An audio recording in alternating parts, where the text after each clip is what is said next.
Hello everyone, welcome again. Today's we have the topic negative defense mechanism. Alright, so earlier lecture में हमने positive defence mechanism के बारे में देख लिया था. आई होप आपने वो वीडियोस देख लिया होगा. इन केस यदि अभी तक नहीं देखा है तो पहले आप जाइए प्लेलिस्ट में और डिफेंस मैकेनिज्म के बारे में जानिए. डिफेंस मैकेनिज्म क्या है, पॉजिटिव डिफेंस मैकेनिज्म क्या है, हमने जो कि पार्ट 1 में कवर किया था.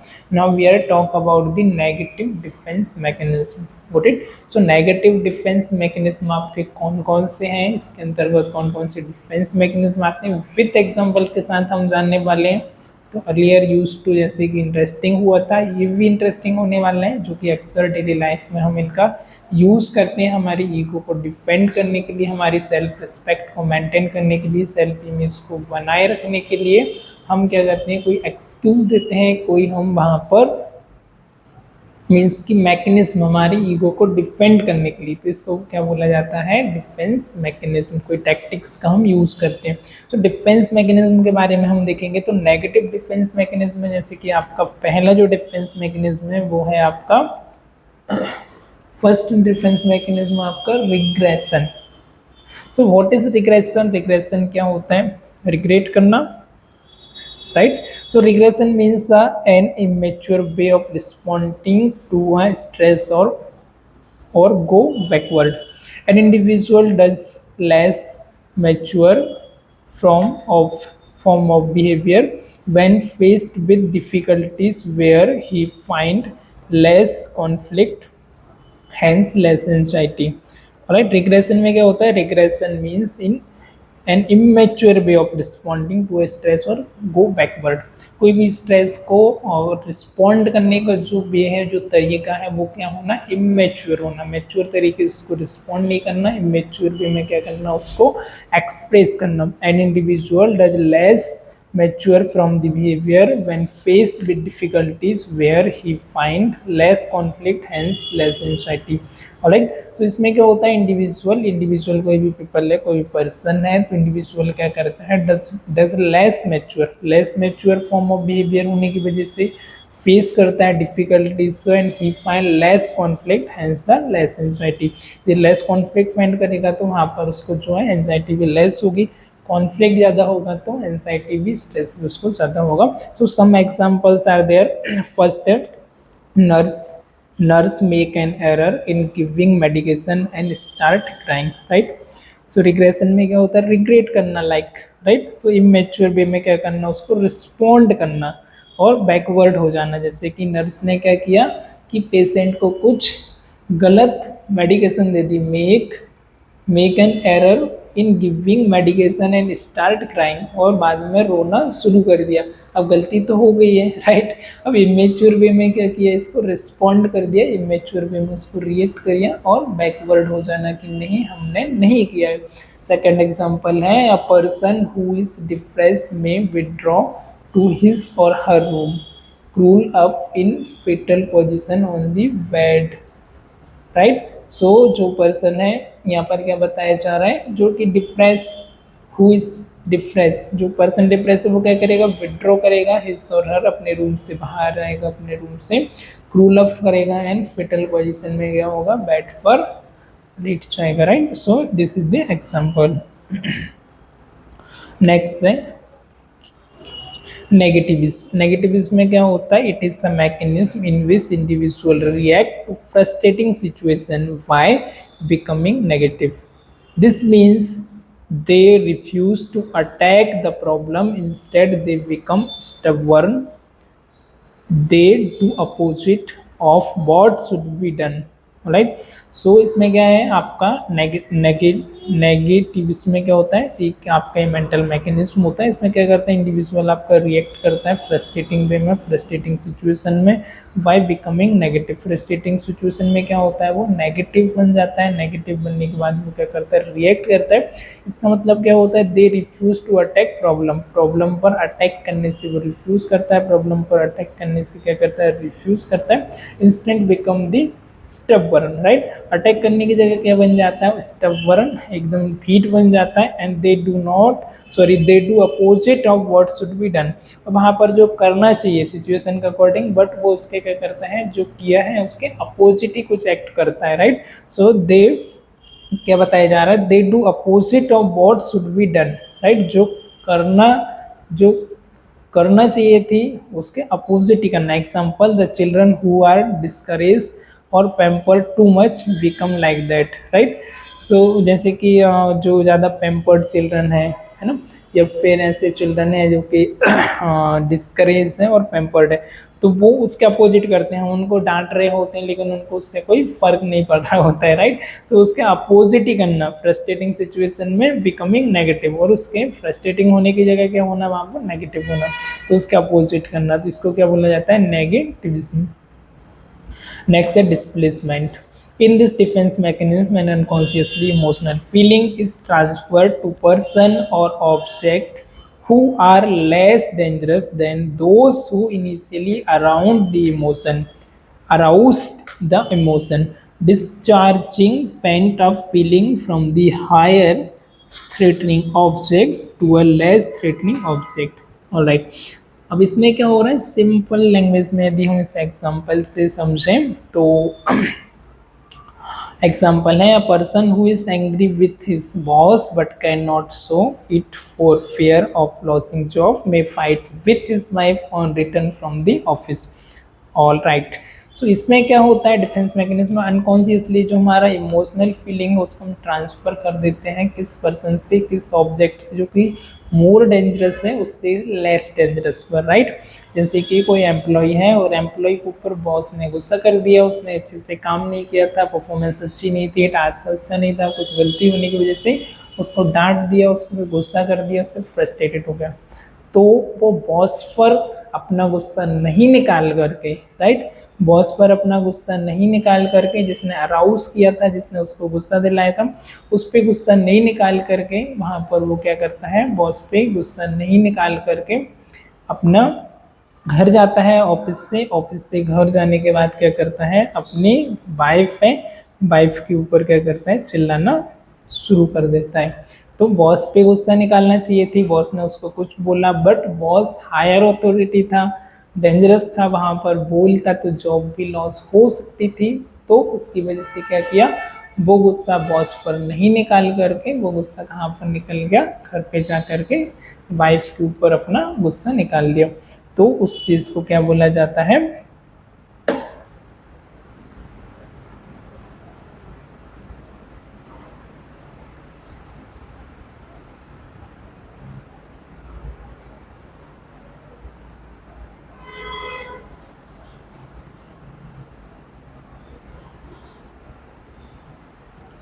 Displacement, right.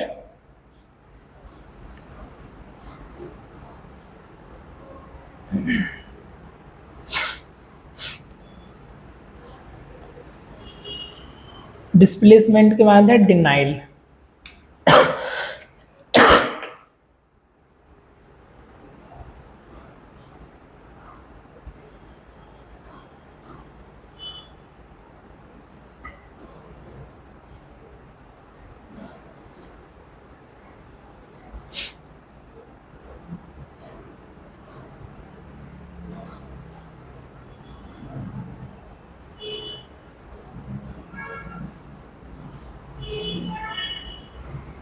ओके, सो डिनाइल में क्या होता है, denial it is a pattern of mechanism of refusal to accept और believe of something that is very unpleasant to us. It protects the individual from shock of reality. Denial is a quite harmful if practiced in modern what can lead to serious difficulties in health and lifestyle if practiced in excess. Alright. तो denial क्या होता है कि जो reality है उसको accept नहीं करना, एक्सेप्ट और बिलीव नहीं करना कि समथिंग इज अनप्लेजेंट, ऐसी कुछ सिचुएशन आ गई है, ऐसा कुछ हमारा इवेंट हो गया है जो कि अनप्लेजेंट है, जो कि हमारे लिए अच्छा नहीं है, तो उसको क्या करना, एक्सेप्ट नहीं करना, उसको रिफ्यूज़ करना, उसको बिलीव नहीं करना, इसको बोला जाता है डिनाइल, जो कि एक अनकॉन्शियसली पैटर्न में होता है, रियलिटी को एक्सेप्ट नहीं करना। It protect the individual from the shock. अब ये क्या करता है, इंडिविजुअल को शॉक लगने से प्रिवेंट करता है। एग्जाम्पल के लिए, आपका कोई क्लोज वन है, कोई नियर वन है, वो आपकी फैमिली में डेथ हो गया है। अब डेथ होने के बाद किसी ने आपको इन्फॉर्म किया, किसी ने आपको बताया कि आपका someone, mother, father, brother, what sister, उसकी डेथ हो गई है। तो जैसे ही आप सुनेंगे आप उसको डिनाइल करेंगे कि नहीं, ऐसा नहीं हो सकता है, right, it can not be possible, right, he is still alive, अभी तो मैं उनसे मिल के आया था। तो आप डिनाइल करेंगे, राइट, रियलिटी का एक्सेप्ट नहीं करेंगे। फिर कुछ लेवल वाइज इसका 3 स्टेज होती है, फिर पर्सन इसको एक्सेप्ट करता है, जो कि हमने F1 में फंडामेंटल ऑफ नर्सिंग में ऑलरेडी समझ चुके हैं। तो नेक्स्ट एग्जांपल है, पेशेंट में come to know that he is diagnosed with cancer and no ready to accept the reality. अब कोई पेशेंट आया है और पेशेंट को कैंसर डायग्नोज हुआ है, लेकिन जब हम पेशेंट को बताएंगे कि भाई, बहन, ब्रदर, सिस्टर, वटेवर, ही और सी, आपको कैंसर हुआ है, तो कैंसर को वो एक्सेप्ट नहीं करेगा कि नहीं, ऐसा नहीं हो सकता है, मुझे कैंसर नहीं हो सकता है। पहले तो वो एक्सेप्ट नहीं करेगा, उसे रिफ्यूज करेगा, उसे डिनाइल करेगा रियलिटी को एक्सेप्ट करने से। लेकिन आफ्टर इसकी 3 स्टेज होती है, उसके बाद वो एक्सेप्ट करता है, राइट। तो आई होप यहाँ तक क्लियर हुआ होगा। This is the negative defence mechanism. Put it. Next is conversion. Conversion, right? It, in this pattern of defense mechanism, strong emotion conflict which are not expressed are converted into physical symptom. इसमें क्या होता है, ये जो defence mechanism है, इसमें in this pattern strong emotion conflict, यदि कोई स्ट्रॉन्ग इमोशनल आपका कॉन्फ्लिक्ट है जिसको आप एक्सप्रेस नहीं कर पा रहे हैं, राइट, जिसको strong emotional conflict which not express, right, कोई ऐसा स्ट्रॉन्ग आपको इमोशन है और वह किसी कारण की वजह से, किसी रीजन की वजह से आप उसे एक्सप्रेस नहीं कर पा रहे हैं, राइट, अब उससे इमोशन में अपना एक्सप्रेस नहीं कर पा रहे हैं, तो क्या होता है, वह आपके फिजिकल सिम्टम में कन्वर्ट हो जाता है। लाइक एक स्टूडेंट नर्स है, स्टूडेंट है, हमारी नर्सिंग स्टूडेंट है, और she is very anxious about her exam को लेकर के वह बहुत चिंतित है, बहुत उसे टेंशन है, एंजाइटी हो रही है एग्जामिनेशन को लेकर के, लेकिन वह उसको सो नहीं कर सकती है।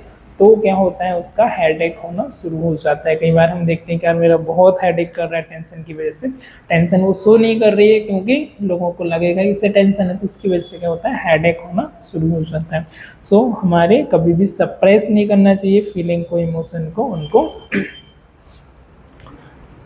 निकाल लेना चाहिए, right. Next suppression. Suppression is the voluntary conscious blocking of unpleasant feeling and experience from one's awareness to avoid discomfort and anxiety. Suppression क्या है, suppression is the voluntarily, consciously और वॉल्यूंटरी हम क्या करते हैं, ब्लॉक करते हैं अनप्लेजेंट फीलिंग को and experience from one's awareness to avoid discomfort. Simple है, डिस्कम्फर्ट को अवॉइड करने के लिए कॉन्शियसली हम ऐसी चीज़ों को सेलेक्ट करते हैं अवेयरनेस से, कॉन्शियसली, ताकि हम डिस्कम्फर्ट को अवॉइड कर पाएँ, राइट। एंजाइटी को, डिस्कम्फर्ट को अवॉइड करने के लिए हम क्या करते हैं, example, student consciously decide do not to think about her insult in examination hall so that he is can study effectively. अब कोई स्टूडेंट है, उनकी क्लासरूम में कभी कोई इंसल्ट कर दी है, किसी ने कहीं इंसल्ट हो गई है, तो जब वो एग्जामिनेशन हॉल में बैठेगा, जब एग्ज़ाम देते समय, तो वो कॉन्शियसली जो इंसल्ट हुई है उसको याद नहीं करेगा। क्यों? क्योंकि वहाँ पर यदि वो बार बार उसे याद करेगा कॉन्शियसली अपनी इंसल्ट को, तो वह इफेक्टिव तरीके से एग्जाम में परफॉर्म नहीं कर पाएगा। Got it? I hope you understood.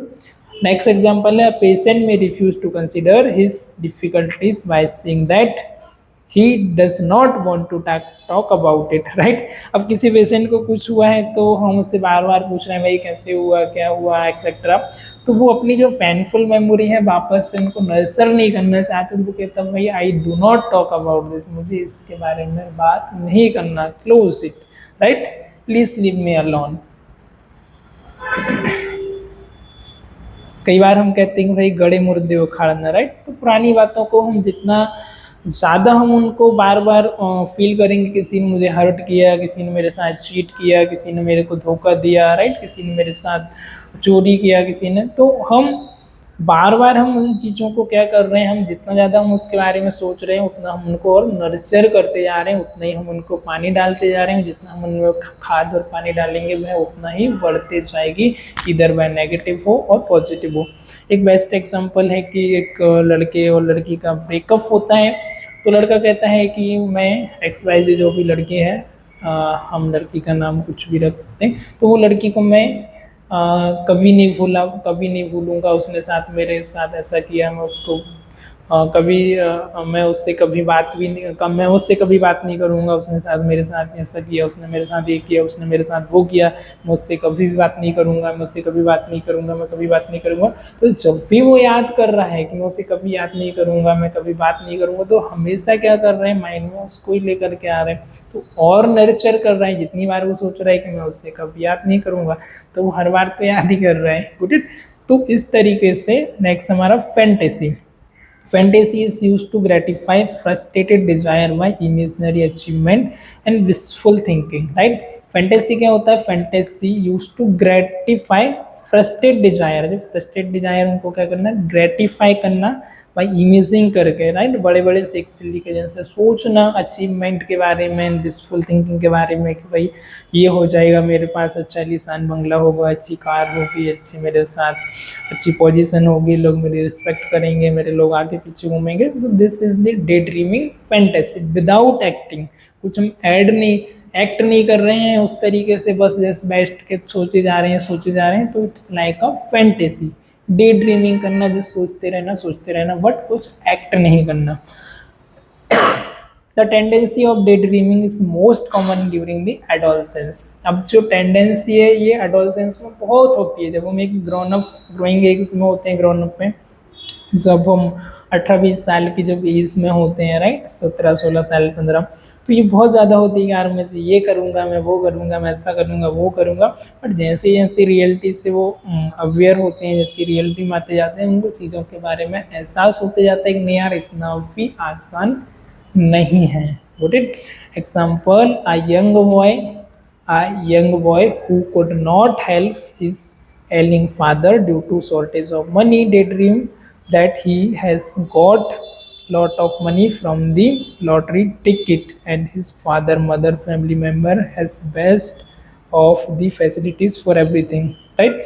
ये कोई यंग चिल्ड्रन है, बट वो अपने मदर फादर की हेल्प नहीं कर पा रहा है because of shortage of money की वजह से, बट वो डे ड्रीमिंग कर रहा है कि वह बहुत सारे पैसे कमाएगा लॉटरी को जीत करके, और अपने मम्मी पापा की हेल्प करेगा, उनको बेस्ट फैसिलिटी देगा, एक दिन इतना पैसा हो जाएगा, एक दिन ये हो जाएगा, वो हो जाएगा। It's like a day dreaming, right, fantasy. Next है प्रोजेक्शन अनकॉन्शियसली और consciously blaming someone else for one's difficulty, fail to learn to take personal responsibility.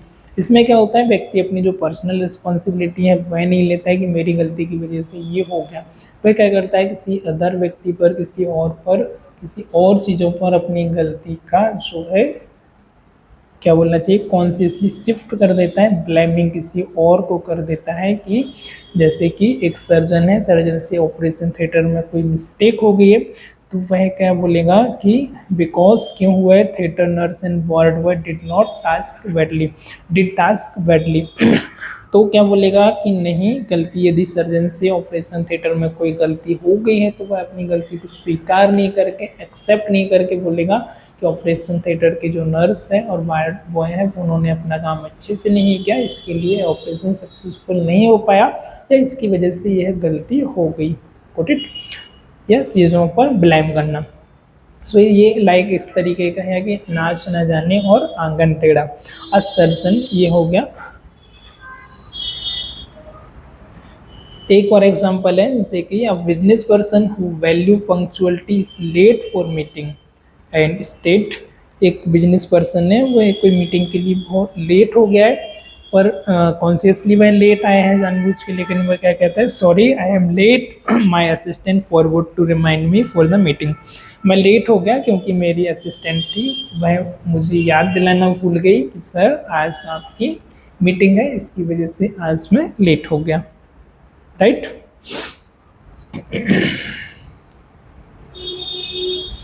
Tenth, fixation. Fixation refer to the point in individual development at which certain aspect of emotional development do not advance.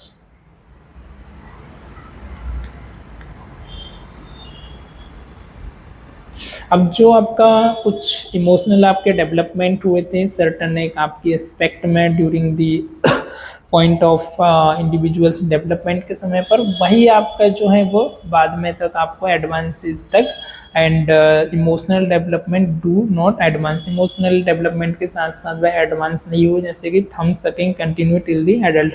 अब कोई छोटा बच्चा रहता है तो obviously बात है कि वो थम सकिंग करता है, अंगूठे को चूसता है, लेकिन जब वो बड़ा हो गया है फिर भी उसकी आदत गई नहीं है अंगूठे को चूसने की, थम को सकिंग करने की। इसको क्या बोला जाता है, फिक्सेशन। नेक्स्ट है एन, बहुत अच्छा example, right. An unmarried middle is man still depend on his mother to provide his basic need, right. एक अनमैरिड मिडिल एज पर्सन है, अडल्ट एज पर्सन है, राइट, आफ्टर 24-25 है, लेकिन वो स्टिल मदर पर डिपेंड है कि बेसिक नीड है वो मेरी मम्मी ही फुलफिल करें, राइट। सो ऐसा नहीं होना चाहिए, ऐसा अभी भी कौन करता है, कोई करता है क्या। Reaction formation. Next, 10th is the reaction formation in this your screen. In this defense mechanism, the unacceptable real feeling are repressed and acceptable opposite feeling are expressed. इसमें क्या होता है, in this defense mechanism the unacceptable real feeling are repressed and acceptable opposite feeling are expressed. It is defined as unconscious transformation of unacceptable impulse into exactly opposite attitude, impulse, feeling और behavior, right। अब इसमें क्या होता है, it is defined as unconsciously हम transfer करते हैं of unacceptable impulse को इनटू एक्जैक्टली अपोजिट एटीट्यूड और फीलिंग में, जो कि ऐसा ट्रांसफॉर्मेशन ऑफ अनकॉन्शियसली क्या करते हैं, ट्रांसफॉर्म करते हैं हमारी अनएक्सेप्टेबल फीलिंग है, अनएक्सेप्टेबल सिचुएशन है, इम्पल्स है, एग्जैक्टली उसके अपोजिट में, राइट, अपोजिट फीलिंग और बिहेवियर में। जैसे कि woman who actually dislike her mother, एक वुमन से वो एक्चुअली अपनी मदर इन लॉ को क्या करती है, लाइक नहीं करती, बट वो उसकी फीलिंग को क्या करती है, हाइड करती है, और उसके साथ ऑलवेज नाइस टू हर, उसके साथ हमेशा अच्छे से रहती, मतलब होना कुछ और दिखाना कुछ और, right.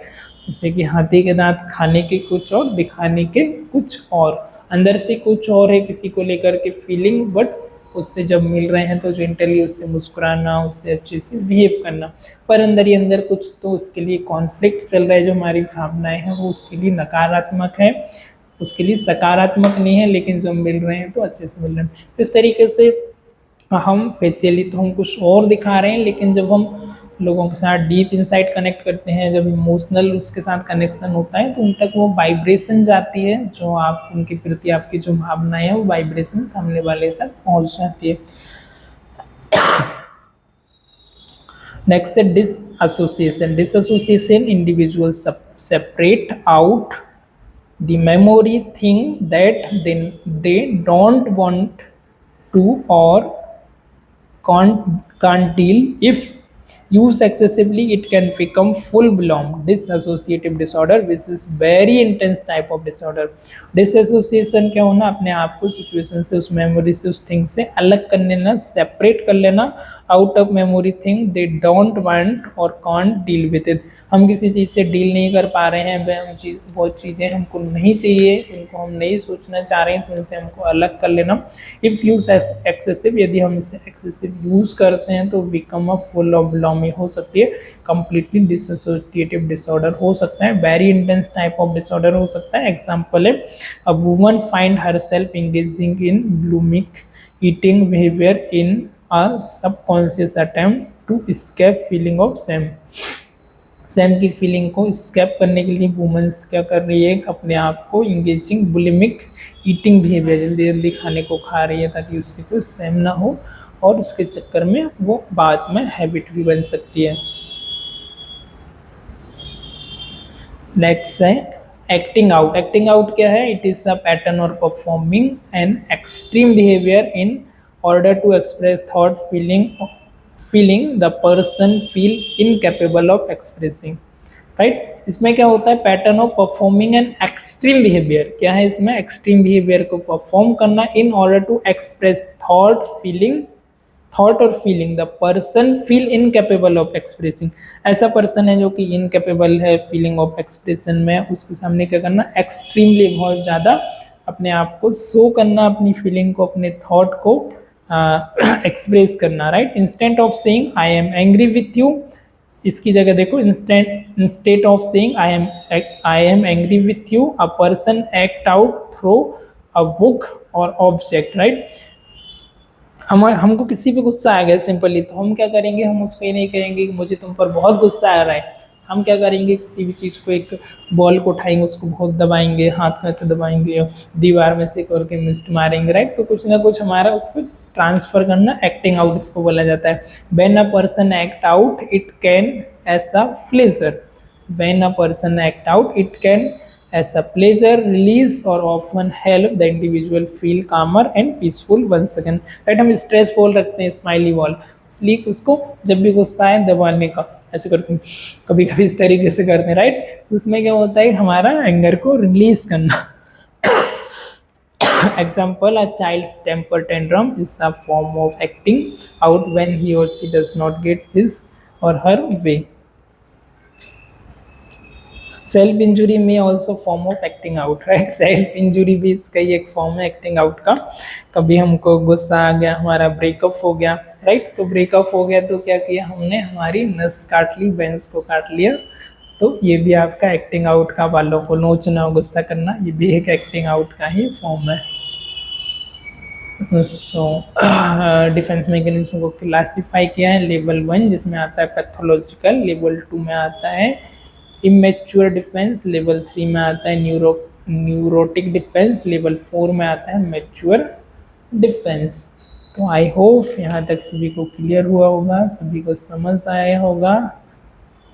It's all about from the my side.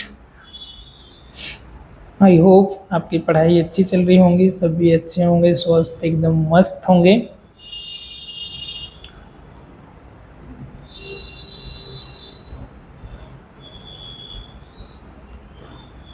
Alright, तो यहाँ पर हमने नेगेटिव डिफेंस मैकेनिज्म के बारे में जाना है, जिसमें हमने 12 नेगेटिव डिफेंस मैकेनिज्म के बारे में जाना। नेगेटिव डिफेंस मैकेनिज्म वो होते हैं जिनका रिजल्ट कहीं ना कहीं नेगेटिव वे में आता है। पॉजिटिव वो होते हैं जिनका आउटकम, जिनका रिजल्ट कुछ ना कुछ पॉजिटिव एंड सकारात्मक में आता है, जिससे हमको कुछ बेनिफिट हो सकता है। तो ओवरऑल हमने यहाँ पर डिफेंस मैकेनिज्म देखा, नेगेटिव क्या है, पॉजिटिव क्या है, उनके बारे में जाना, विथ एग्जांपल के साथ जाना। रिग्रेशन के बारे में हमने जाना, नेगेटिविज्म के बारे में यहाँ पर हमने जाना।